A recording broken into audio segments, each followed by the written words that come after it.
Howdy, howdy, howdy, howdy. I won't swear, huh? I'll try not to swear today.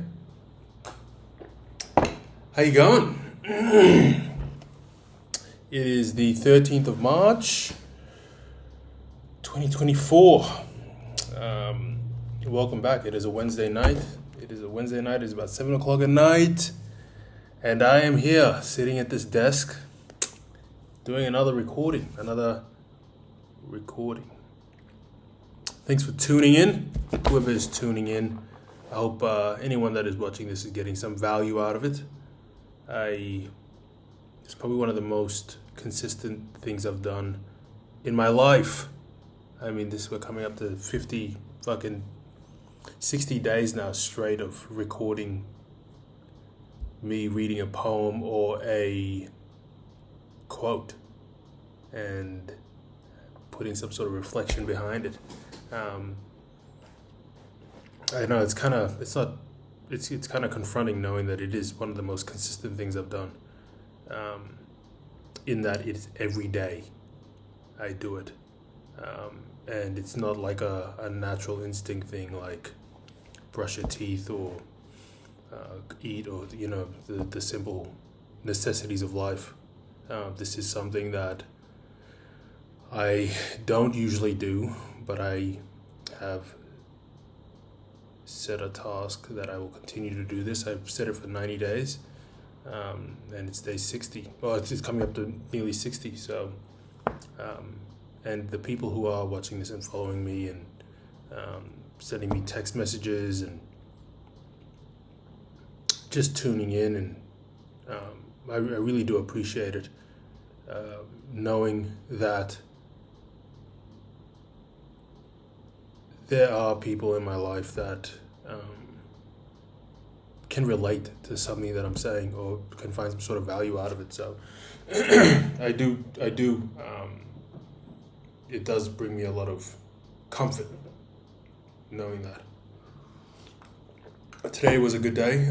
It's my last working day of the week. I requested tomorrow and Friday off. I've got some courses to do, so I'll be using. I'm trying to use up some of my leave time as well. So before I move on, the way I guess, like any job, there's certain leave that you might have that you don't get paid out on. So spoke with a manager of mine, and we kind of discussed that we can try and get a few of those days cut down.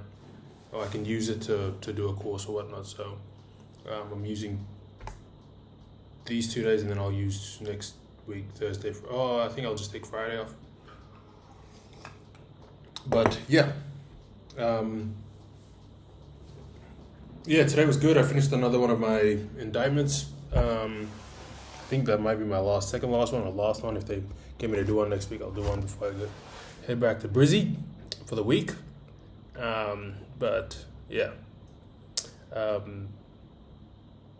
Good day. I've been doing a lot of phone calls and emails with recruitment companies and agencies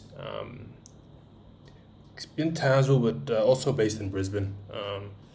I do want to stay in Townsville. I really do, but it just seems like there's so much more opportunity in Brisbane. Like, it's so fucking easy.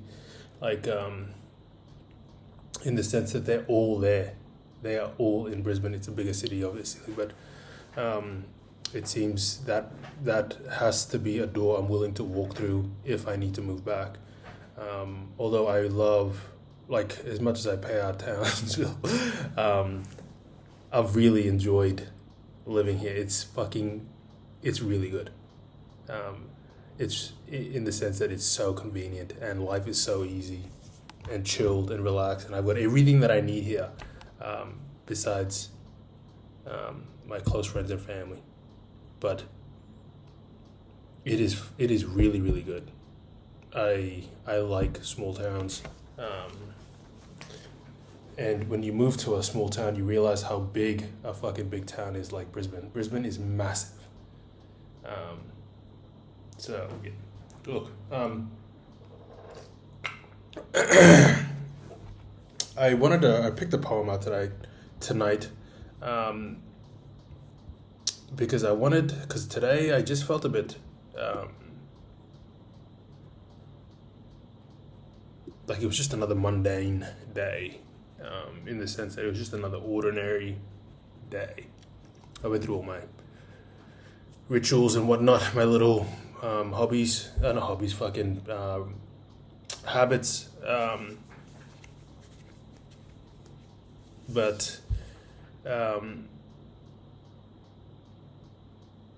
it's in the boring days that I sometimes I realize they are the days where those are the steps and I think I mentioned it maybe a day or two ago, the one or two steps that you take, those are the days that fucking count to something. And there will come a time when and I'm assuming in the next week or two, where I'm going to really feel the full brunt of exactly what I'm doing with my life. And it's these days where I need to make it as useful as possible in order to make, when I come to that realization that I'm leaving a fucking corporate desk job to enter into a world that I don't know. It's these steps now that I take in preparing for that will mean a lot then. And that comes to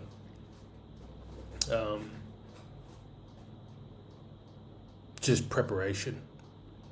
And I think I've listed one of my videos, when preparation meets opportunity, it's nice. That's a Nipsey Hussle song, his lyrics. So I've chosen this poem tonight because I think, although I learn a lot of my lessons in chaos and in failure and in pain, I can also learn a lot of lessons in preparing myself for those moments. Because if I am prepared, it will not just soften the blow, but it might just give me some sort of breathing room to understand exactly what I'm in. And I might not have to fucking be in fight or flight mode. It might just give me enough breathing room to acknowledge it and kind of fucking fester in exactly what I'm about to learn. I don't know if that's coming off, that's digestible for whoever's listening, but in my head, that's what I'm doing. I need to prepare for the wild moments, because in the wild moments I learn a lot. So I want to capitalize on those moments, and preparing for them will help. The poem today is by Wendell Berry. It's called A Piece of Wild Things. Okay, so the piece of wild things. When despair for the world grows in me, and I wake in the night at the least sound, in fear of what my life and my children's lives may be, I go and lie down where the wood drake rests in his beauty on the water and the great Huron feeds. I come into the peace of wild things, who do not tax their lives with forethought of grief. I come into the presence of still water, and I feel above me the day-blind stars, waiting for their light. For a time, I rest in the grace of the world, and I am free. Pretty good. I think he is essentially saying to acknowledge or to find peace in the wild things. I come into the peace of wild things who do not tax their lives with forethought. I go and rest. Like if you think about nature and you think about the birds and you think about trees and insects and I know I'm getting quite maybe not ambiguous about it, but you think about nature, they only have one thing in mind. It's to eat and sleep. They don't have these concerns about, fucking a roof over their head, the bills to pay, if if another bird fucking likes him or not. If there's fuel in the you know what I mean. I think there's a lot of things in my life or in just general day to day that is just added fucking noise. And I think what this poem essentially gets to it is you can be at peace with your life.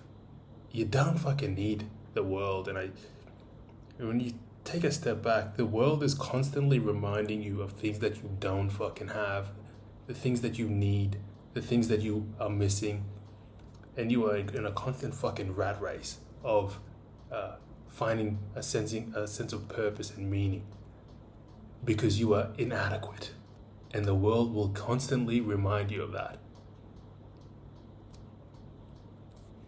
Fuck. Damn, that was actually kind of deep.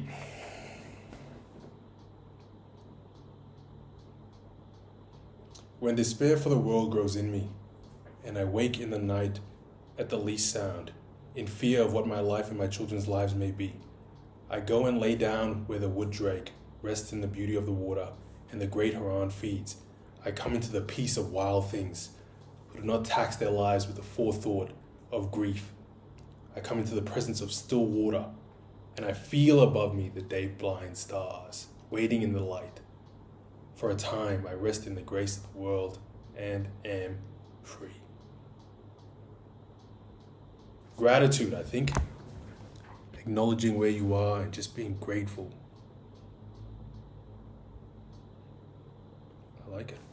Look, that was a poem called The Peace of Wild Things by Wendell Berry. I suggest you have a read of it. Maybe you might have your own interpretation, but I quite like that one. That was good. Alrighty, look. Thanks for tuning in. Whoever is tuning in, I'll catch you guys tomorrow. I'll throw my hands up. Deuces.